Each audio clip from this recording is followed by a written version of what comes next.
Good morning. Welcome back to the FloTrack podcast. My name is Lincoln Shrike. He is Gordon Mack. It is Wednesday, June 10th.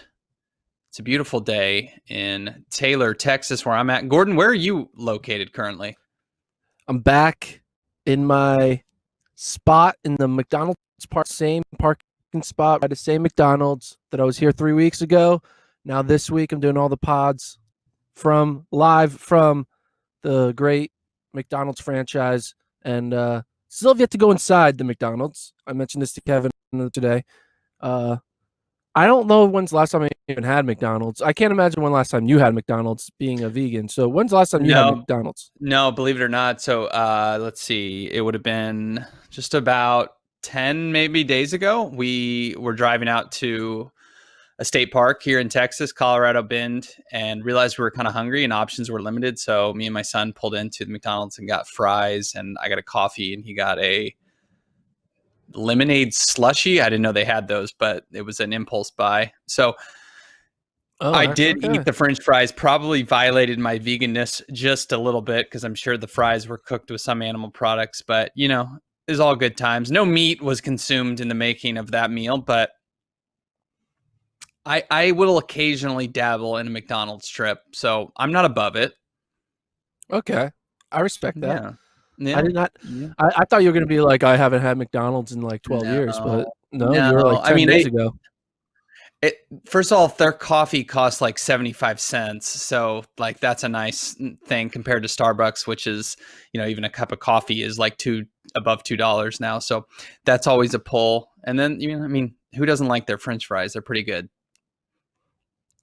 We yesterday, my girlfriend JoJo was doing a track workout, and we found this track. It was a 600-meter track that was squiggly. It was weird. It was a very unique track. If you guys have Google Maps, you should try to zoom in on finding the spot in Galveston. But yeah, it's always interesting finding a track that's not a normal 400-meter track. It was a squiggly track. It was like 3 lanes, and they called it track and field. Like, it wasn't like this is like a path. Like, it had a sign saying school's track and field facility or whatever. It was really weird, but a 600-meter track. Do you think we should? It was made of the typical track surface? Yeah. Oh, wow. It was weird. But it was like a squiggly. Like, it wasn't like a perfect circle. Like, it kind of moved in and out. And it made me think, like, wouldn't it be kind of cool if like tracks had like home track advantage the same way like baseball fields have unique outfield dimensions? You know, we should have like weird ways of designing the track. It's like, oh, you go to Eugene, they got this weird turn, or you go to New York or Pennsylvania or Philadelphia and you have this weird sharp left angle. Well, this one, you don't turn left, you turn right, you know, something like that. I would be very for that. And like one of them that was trying to be really intense, like the steeple pit could be an alligator pit. And so like 1 or 2 people every year would just die by alligator. And when they were getting eaten, we'd zoom in on the alligator. Oh, the alligator's got him. Yeah. Yeah, I would be. You're taking that. a little more comical. Okay. I think it's too legit. Extreme? Yeah, I think too extreme. No, legitimately, you could have unique style tracks, right? Because you have some tracks that are banked, some that aren't indoor. Why not have some that have like longer turns? I mean, I guess technically Penn Relays' track is different from a normal track. Yeah. And that's not enough though. Right? Not enough. Yeah, it's not significant enough. We're so obsessed with fast times though that I don't think anyone would ever buy into that. But I actually very much am support of that. You see online, people like they built these tracks. I don't know where they are in the world, but like, you know, they'll have like hills and stuff. I think it's very expensive to do that, but I would very much be in support of that. Makes things a lot more interesting. There's a track in Austin, Texas that's like almost a full circle. Like, it's like the straightaways are like super short. The straightaways are only like 25 meters long, and it looks like it's just a giant circle. It's near our office. It's down by the lake, which is kind of interesting. Yeah, I mean, I saw there's a track in New York that it's like a triangle. It's weird. I don't know. Some long straightaways, not very long turns. No, I don't know. I feel like All right. it'd be cool if there's unique types of tracks. Hey, man, Yeah. it's June 10th in the middle of a pandemic. We're gonna have to talk about track designs at one Mm-hmm. point. So, I and here I'm we are. I was you're teaching me stuff. I did not know that there was a triangle or even a perfect circle in Austin. I have to wonder if the circle thing was just somebody thinking they knew how a track was supposed to be designed. It's like, oh, it's a circle, right? And so they just did it and they had no idea that it was needed to be more of a well, what's the word I'm looking for here? Oval. There you go.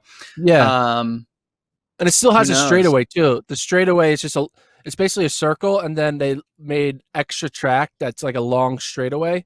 So it's like a one line and then a circle, like kind of like looks like the omega symbol. It's kind of weird. Anyway, No. Hmm. I'm for it. I'm we should excited. I check it want to out. check out We some of should these go there and tracks. film it. It's by Yeah. our office. What do they have, like octagons or like a pentagon? I'd be for it. That'd be neat. Just all straightaways and little teeny turns. That could be fun. That would be fun.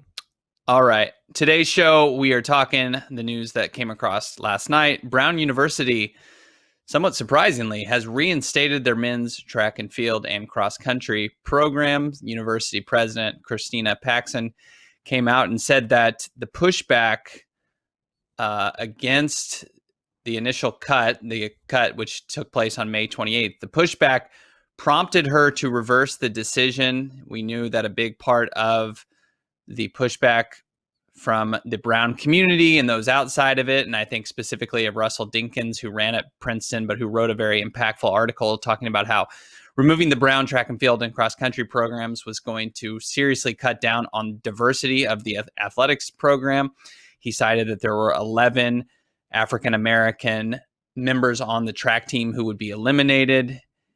And after Brown had been, had came out like most universities and most, corporations and people in the last couple of weeks talking about how Black Lives Matter and all that, that they were kind of being hypocritical by taking away their track and field team. So it worked. The fact that they pointed out this hypocrisy, and I think of Dinkins and the people at Save Brown Track, they pointed it out and said, this is not an expensive sport to be on, to put on, and you need to put your money where your mouth is when you say you support diversity and better. And look at it, we got track and field and cross country back at Brown. What was your reaction? I was surprised that quickly they changed their minds. It kind of, when you're willing to change your mind that quickly, then why did you make that decision in the first place? Is what I think about, right? Like if it was that important, did a like not a few, but like did people? You knew people were going to be upset when you made the decision in the first place. You react that people were upset. That's why you went back. It's like, well, you knew people weren't going to be happy that you're cutting an event that people like.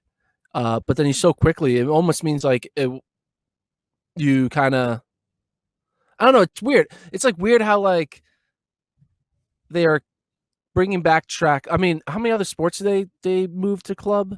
It was like 8 or something They like that. It was like a moved bunch, right? well, before initially they moved 11, that counting track and field and cross country is 3 between indoor, outdoor, and cross country. And they gained 2, so it was a net loss of 9. Now it's a net loss of 6 because they brought back the 3 seasons of running in track and field. Yeah, I mean, I don't know, but like, are any of what are the other sports that are getting cut? Like, because I saw like in the post, they're like, well, what about our sport, equestrian or whatever? I don't know, like this that. I'm not sure what sports they are. They're probably like squash, equestrian. Track is been actually got cut. Um, it's just weird how we're seeing all these cuts happening, like Akron, Central Michigan, Brown originally. I think UConn potentially about to bring the hammer down and make a drastic cut happening all over. And that all it took was an outcry that was enough for Brown to change her mind. I think Brown, maybe they weren't doing it for budget reasons because they have an endowment, I guess. I don't know. Like I feel Akron's budget, they need to be more tighter than Brown does. I'm just assuming that because I assume Brown's a wealthier school, Yeah, but I don't know. I don't know the actual number. Sometimes your wealth isn't actually accessible. Like a lot of endowments can't be spent on certain things. I don't know. I was just yeah, surprised yeah, that it was that quick and it worked. Normally it doesn't work, right?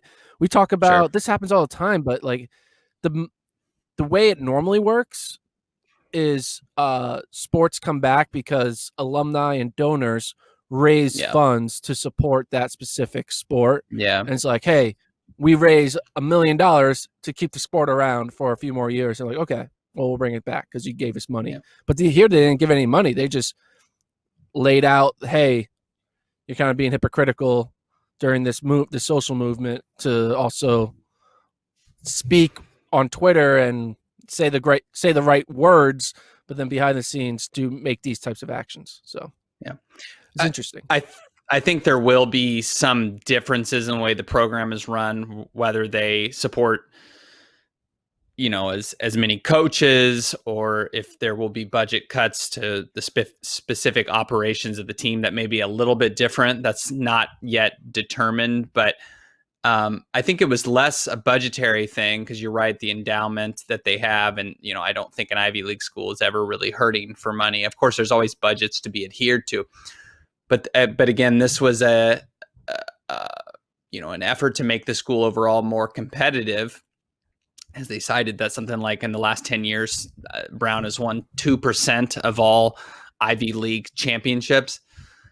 But they also were running up against Title IX things here. So that was something to be considered, the alignment of men's and women's sports relative to the Title IX regulations. But they were able to stay, within those guidelines, or stay within the parameters of Title IX while bringing it back. And so, I mean, I do understand trying to make your other teams, maybe teams that are more prominent, more competitive through this. I just think that they didn't know what they were doing when they were cutting track and field as a diverse sport, which brings more value to the school than just winning Ivy League titles. And first off, I mean, they've had some success at Brown. The photo I used for the article is of Craig Kinsey. He was an Olympian and NCAA champion just 10 years ago. I mean, they've had some success, and maybe it hasn't gone as well the last couple of years, but I think hopefully they considered those things as well, and realized that they had kind of made a rash decision here.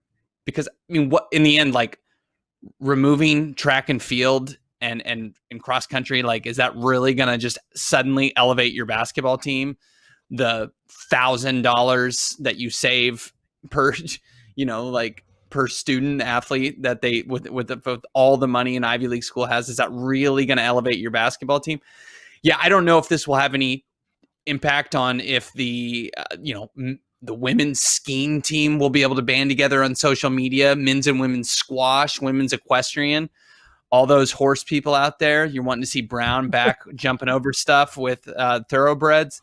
I don't know if they're going to be able to rally together like track and field does. And I think that highlights track and field's ability to build a community really quickly, to have a common voice that highlights the diversity of the sport. So many people from so many different backgrounds have had track impact their lives, whereas maybe not the same for equestrian. So track's, unique position as an all backgrounds sport really helped it in this situation. And good on, again, you can't give enough credit to guys like Russell Dinkins and the Save Brown track people. That's cool. I mean, it's less about, Brown is back and now they're going to immediately be competing for national titles in cross country. We know that's not going to be true, but more about giving those individual athletes right now and then in the future an opportunity to get their way, get onto an Ivy League school through their athletics and track and field. And that obviously has huge benefits for future careers and the program. So it's great news. My only thing that I took away because I read the statement, they were very blunt that the reason I think that Brown was really cut, like you said, was Title IX. And Title IX was created for a great reason and a necessary reason. But when they created that rule, they, or the segment of that rule, because it's more than just sports. Title IX is more than just sports, right? But Mm-hmm. it the unknown the consequences that it recreated, the what they wanted as a result isn't actually giving that is there's things that are, there's I'm not sure what the word, I'm really bad at podcasting. There's words that I'm trying to say that I don't know how to, the Yeah, unintended it's okay. consequences, that's the word. Unintended Yeah. consequences of that ruling to niche male sports is has been drastic because they're like, hey, they're instead of finding uh so track is considered three sports. So it's considered, say there's 15 on a, just for simplicity's stakes, there's 15 on a cross country, 15 on indoor, 15 on outdoor. So that's 45 male athletes counting bodies, right? Mm-hmm. Universities around the nation aren't looking to find 45 female athletes to match the 45 male track athletes because they don't want to do that. And it's harder to do that. That they're just like, it's harder to find to, and it's also more expensive to do that, to support 45 more female athletes to match the 45 male track athletes. So instead, they just get rid of the 45 male track athletes and so that solves the problem. So now they don't need to support 45 more female athletes across multiple sports. And it is, we're not, the Title IX, the whole idea was like, hey, you have 45 male track athletes, you need to now bring in 45 female athletes. That's Yeah. what it says, but that's not what they're doing. They're not bringing 45 female athletes. They're just removing the male athletes. And the reason that they had to do it Well, is because all the sports are not equal because football is like 90 athletes, so it takes yeah. up multiple sports. So therefore, we like I just I think what they need to do is I think it should be more about it. Maybe I think football should be like considered separate, right? Because if football maybe is Well, it's considered not though separate, because it's not a women. There's not a women's comp to football, right? There's no but it women's is women's separate. sport that requires 90 people, as you said, so that you do understand why Title IX is a thing to give women equal access.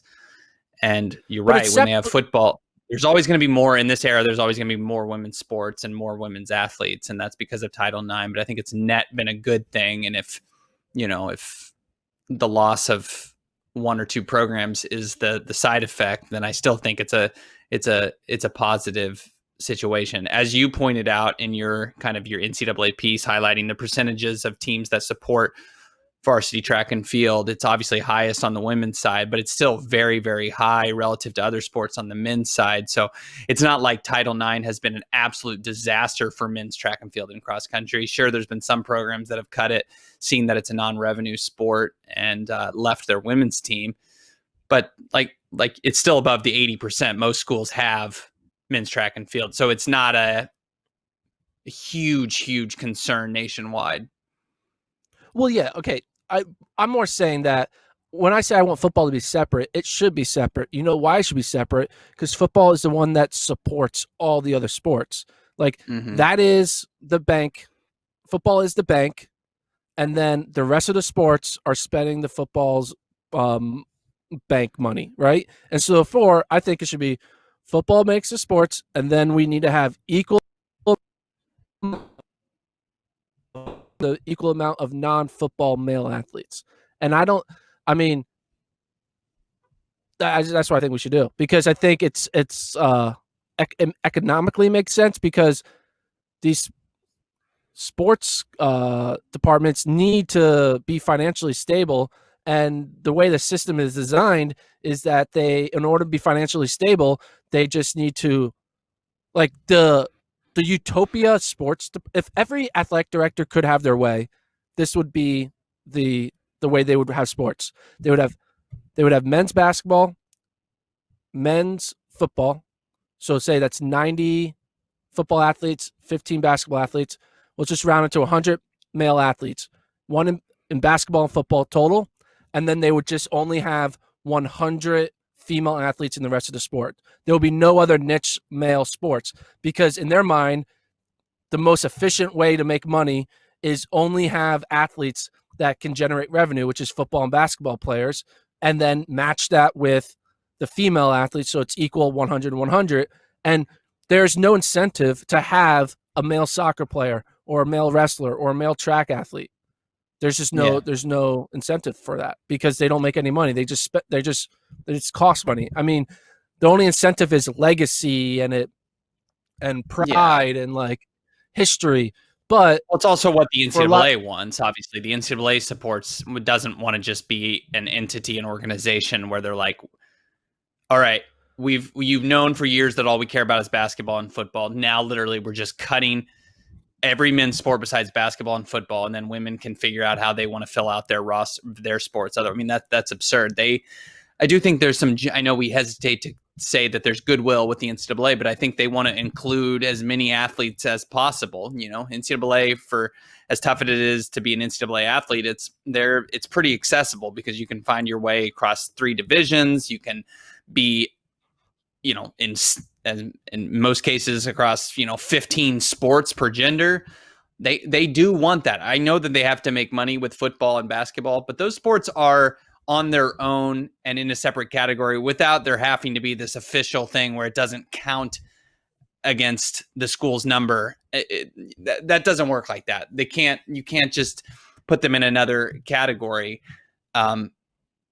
It's just simply, it's not fair just because it brings in, more money. That's ridiculous. That'd be like me saying, well, I bring in money for my family, but my son is a net negative because he loses money because all he does is eat my food and gets me to buy toys. I should cut him from my household. It's not all about making money and nothing else, of course. I mean, it's just, of course, that's what it comes down to a lot of times, but there's more at stake than just cash coming in. I think it not just to make people happy and not just because everyone deserves a participation trophy. It's more about the development as a human being you get when you go through athletics programs and how it, if you got to Brown via an athletic scholarship in squash and then you end up becoming a high-powered lawyer and you're giving money to Brown, every year, it's an investment for the school to support these athletes for their endowment. Of course, it's not always going to work like that. Most people don't give money, but it just makes sense to support as many sports as you can, and it doesn't require us bowing to the knees of football and cutting everything else. And it just, that doesn't work like that. It's an investment for schools to have to support athletes in non-revenue sports. I get it. I understand it, but I just think when these athletic directors look at their expenses and revenue and they keep on seeing, I mean, constantly have their expenses being more than their revenue, and they also are all stupidly constantly raising their expenses to try to compete with the school next door by building new facilities and doing this and giving raises to coaches and all this stuff. They're just creating a business model that is bound to break. And I mean, I just think that they are some of these schools that don't have the luxury of like being a Stanford or whatever are going to start to I get what you're saying is like, the analogy you give, like just because football is the only one that makes the money doesn't mean we evict everyone else that doesn't bring in money. And they do bring in money by being non-scholarship athletes and coming in and enrolling, and maybe then they eventually have their son or daughter come in and enroll, and they also go on and have successful careers, and then they give back, or they have a good like, hey, this become president, and then that president is like, I went to the University of Florida, and then all the people are like, oh, our president went to University of Florida. Let's go to I get it. But I don't know, man. I think that a lot of times the idea of investment and the is hard to hold on to when you're just trying to make the next school year's budget work out. Yeah. And I think a lot of these people are just trying to figure it out in the short term and not thinking about the long term greater good for the university. You know. All right, so we'll move on to talk about some track and field, which is happening, not just an Ultimate Garden Clash, but real kind of track and field with a few caveats. The Impossible Games are tomorrow, Thursday, in Oslo, Norway, with also some remote athletes competing in the meet. Mondo will be there. Carson Warholm will be there. The Ingebrigtsens, of course, will be there in their native Norway. I guess Carson Warholm also a native Norwegian. Then we'll also have the Kenyans, Team Chariot, competing against the Ingebrigtsens in a 2,000-meter race from their base in Nairobi, Kenya. Gordon, this meet looks like nothing really we've ever seen in track and field. Of course, that's prompted by the pandemic and everybody trying to still social distance. What are you excited to watch tomorrow at this event? I mean, I think like a lot of people are most excited about seeing the Team Kenya go up against Team Norway in the, what are they doing? It's a 3x. So 5 people are racing per team, and then it's like a mini cross country thing. And then your top 3 finishers, it's not points, it's combined time. So if somebody, your top 3 finishers combined, you get the victory. Of course, the Kenyan team they're used to altitude, but seemingly they have a disadvantage competing at 6,000 feet relative to the Norwegian team, which is at sea level. But there's some good athletes here. It is good, and it'll be interesting to watch. And the whole, though, altitude caveat, I feel like kind of ruins it a little bit, because if Kenya loses, you could always say, oh, they lost because of altitude. And then if Kenya wins, then you'll be like, oh, Norway wasn't trying. That's what I would think, I don't right? know about that. They're definitely just going to try. It's going to be incredible if Kenya wins. I mean, like I said, they're used to this altitude. And freaking Chariot has run some ridiculous times at altitude. I think he's run like 332 or 333 at like 6,000 feet. I know he's run a 143 800. And 800, you could say, oh, it's pretty much a wash. But still, you get a little bit of help with that. Could convert to a 142. I mean, these guys are used to it. So I think that's probably what went into it. Also, they can't, travel right now given to the pandemic. But I think this is going to be closer. I'm leaning on the sides of the Ingebrigtsens. One, because Jakob is so good. He's not quite on Chariot's level, but he's pretty close. And then, Henrik was really close to his brother in that 5K they did last month. And then Philip's a freaking world medalist. So that's a great team right there. Kenya's going to just have some work to do. They're going to have Chariot probably win the thing and run quite a bit faster than everyone else, and hope that Managoy, the 2017 world champion in the 1500, is back to full health. And then they'll have to get help from some. They don't really have any other superstars on their team, so they're really going to need Chariot and Managoy to step up, particularly, like we said, against the altitude. But this is going to be fascinating. I'm hoping there's no technical difficulties, because if there's technical difficulties, it's like it ruins the whole thing. I mean, obviously any technical difficulty, but it's like we won't know exactly when if the times are on the same time. I mean, they're doing simultaneous streams. I'm just fascinated to see how they pull this off logistically, let alone just the outcome of the race. And the result being based off of, like you said, total time of the top 3 from each team. It makes me think, do you think if this goes well and you like how it decided who the winner is, like what if though, like if you were to rank the scores, the times, and really if you score it like cross country style, a different team wins, right? So if, say you had the top 2 times, but then your third time was garbage, but you go like 1, 2, and they go 3, 4, 5, and then you go 6, basically, do you still win if you go 1, 2, 6? No. You, in your scenario, no, it has to be off time.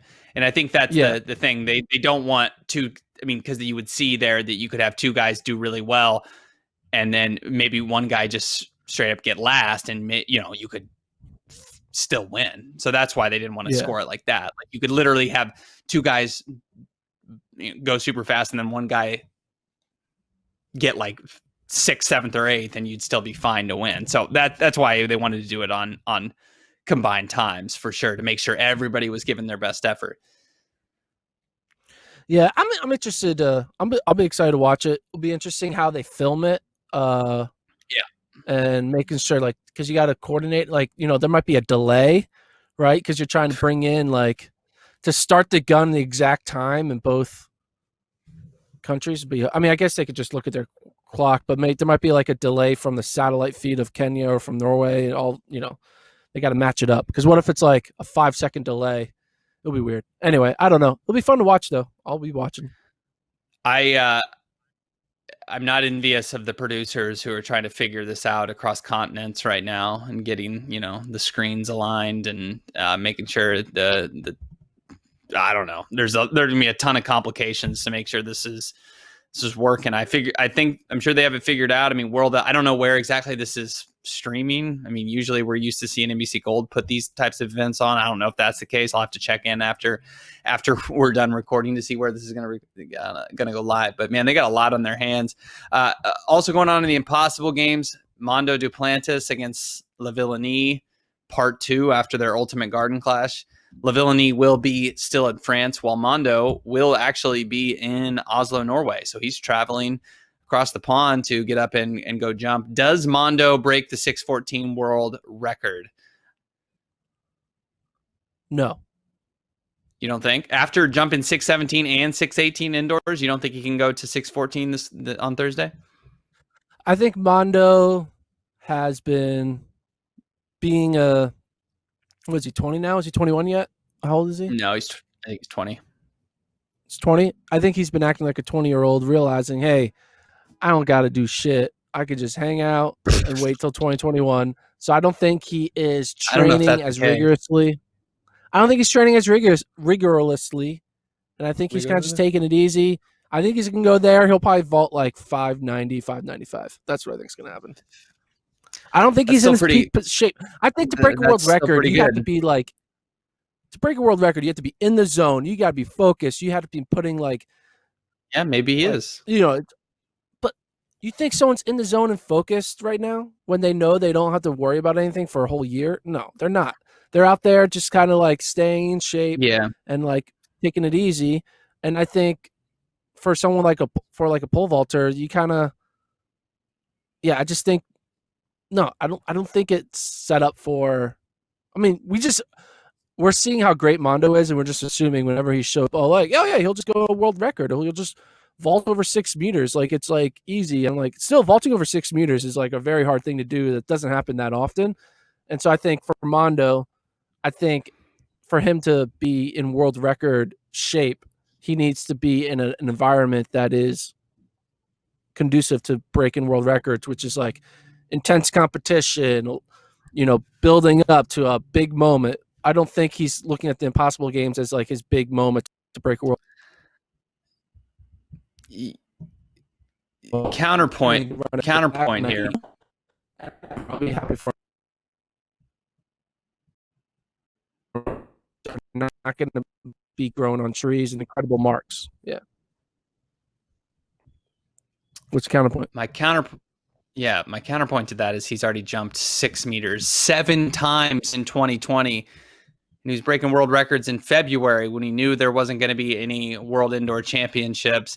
So theoretically, or you would suppose that he wasn't even in peak form then when he was jumping 617 and 618 and smashing the indoor world record. He showed he was fit, albeit at a different type of competition in that Ultimate Garden Clash by tying Lavillenie. He's the best jumper in the world, and I think, like I said, clearing 6 meters on 7 occasions already, he's going to be above 6 meters in this competition, and it's just whether or not he's feeling it on the particular day I think he's got a great shot at going over the world record, just based off what he did indoors. He was at a completely new level. He's not letting himself go. It's not like he's been out like partying all the time. At least I don't imagine. He's going to want to show up. He's known he's going to do this. And so he's without much else going on in 2020. I know there's going to be a Diamond League slate. At least we hope, coming up later in the summer. But he's in shape. He's young. I actually I don't think he's going to do it, but I think he's going to take a few cracks at the world record, and he'll dominate this competition against Lavillenie and the Norwegian pole vaulter. So I think it's a sneaky event, one we really got to pay attention to, just because running events are back and some of us are focused more on those. We really need to keep an eye, of course, on what Mondo's doing. Other things going on: Carson Warholm doing his best impression of a district high school track and field meet, running the 300-meter hurdles. He's doing it by himself, going after the 34:48, I think, world record. That he's not going to have any problem doing that. And why I say that is because he literally has run faster in the 300-meter hurdles indoors. I had no idea you could run a 300-meter hurdles indoors. It must not have been on a bank track, because hurdling on a bank track's got to be a little tricky.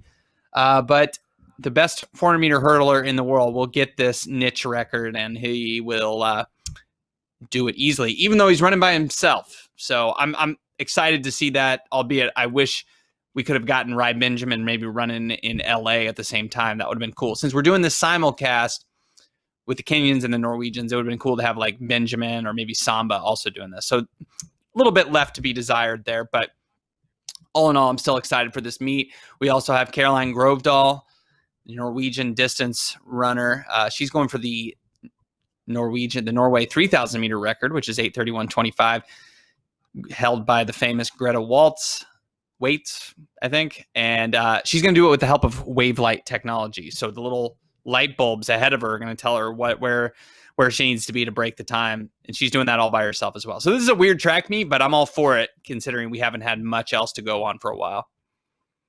Is having the wave light technology, like a computer, pace you, is that legal? Yeah, that's a good question. I know they've used it before, so it must be approved in some situations. I would see that's the thing. I mean, part of it, that was part of the thing with Kipchoge's performance in his sub 2 and his first breaking 2 attempt was like, that makes it illegal on the road. So I don't know how, if somehow that's approved on track and not on the roads. It must be fine. I mean, because they're doing it to target a record. So I would assume if a record is broken, now it's not going to happen, but if she were somehow to break the world record, I think there would be a little bit more controversy. But the Norwegian record, they're like, who cares if it's like a little bit outside the rules? It's just a Norway record. No one really cares that much. So I don't know definitively. It must be approved. They've done this elsewhere. I think of like in Britain. I think last year there were some wave light races or something. So it's been done. You don't see it ever in the United States, but it must be approved. I just haven't gone through the fine print to make sure it's 100% kosher, but I think it is. Now, while I'm excited for the possible games, because again, it's a little bit of more track in our lives, I'm still waiting for like an official, just good old regular track meet where they're running regular events. They're running all in the same track. They don't need to be fans. It just, it's just, I went on a mini rant about the and talking about how Allison Felix running 150 meters is not something to get excited about. I don't know. For some reason, I'm just like, okay, she's gonna. I don't know what we got. Yeah, but would you get excited about watching Fred Curley run 150 meters? You'd be like, no, you wouldn't. Yes, absolutely. Fred Curley doing anything, I'm excited about. That was a bad example on your part if you're looking for a negative reaction. But no, you look at the time of 150 meters and you're not going to even know what it is. You're not going to know the difference if it's like a second fast or a second. You're just not going to know. You're going to be like, is that good? Any event, it's like watching a track meet and not knowing what's good. It's like basically it turns all track fans into non-track fans because they don't know how to relate to the times. Like when we see a 43-second 400, or a 6-meter vault, we're like, wow, that's really good. Yeah. When a non-track fan sees a 43-second 400, they're like, okay, cool. Why didn't he run 42 seconds or 41 seconds? That's what watching a 150-meter dash is like. That's what it'll be like watching this 300-meter hurdle with Warholm. We're like, is that good? I don't know. Well, now we know the world what record. is that? I understand what you're saying. I Is that guess I'm not. 75% of 47? Yeah, I think they are looking to break records in this time because it provides good PR, and that's why they're not seeing them run the 200 or the 4. I am like you. I wish they were running more traditional distances just so we could have a barometer of like where these athletes are at compared to where they would normally be in a June before a chance, in an Olympic year where they would, Yeah. would be in all likelihood very, very fit and getting fitter. But I don't know. I don't really, as long as they're not wearing like, gorilla suits and running around and we're doing like bag races. It still resembles track and field. And so I'm for it. It's Okay. not the best thing. It's like a skills competition, basically. Do we Yeah. really want to see That's a good Bradley point. Beal passing the ball through a net on the waist high net? No, it's like, no, that's not that great. That's not as fun as just watching a game. But when it's like, would you rather have this or nothing? Or would you rather have this or like your choice is to watch old track and field clips? I'd rather have the new stuff at least. Good point. Good point. Yeah. You're a good spokesman for the Impossible Games. There you go. Yeah, I'm getting paid. It's real nice. No, I'm not. But yeah, that'll do it for us today. For myself, Lincoln Shrike, and Gordon Mack. Get ready to watch some Impossible Game action tomorrow, and we'll have a full recap on, well, I guess it'll have to be on Friday's show. So tomorrow we'll have to figure out another topic. But yeah, we will see you guys tomorrow.